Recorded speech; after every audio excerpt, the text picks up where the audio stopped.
Insentif dan motivasi kan ada dua, intrinsik dan ekstrinsik. Itu loh.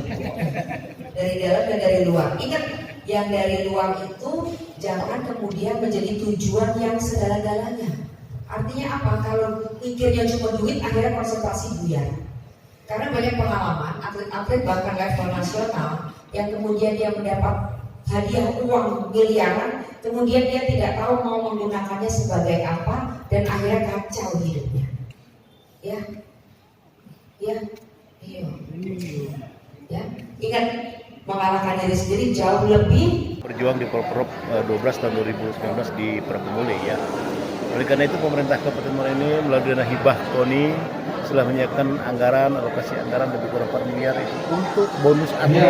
Terima kasih. Untuk akan diberikan dan disalurkan langsung melalui rekening masing-masing pemenang, dan kita doakan uang yang disiapkan itu tidak ada yang kembali dan habis, dan diberikan kepada para peraih medali sesuai dengan target. Minimal target kita adalah 3 besar di tahun 2019. 40 medali emas. 40 emas, perak.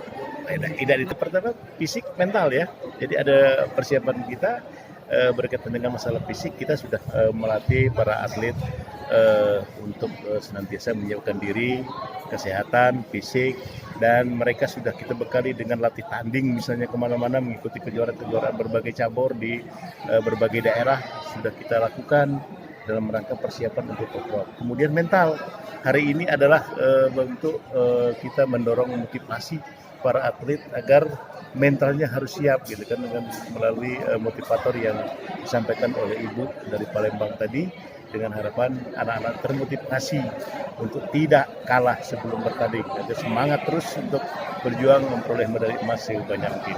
Kita optimis ya Pak dapat. Saya optimis 3 besar itu harus kita raih. Ya.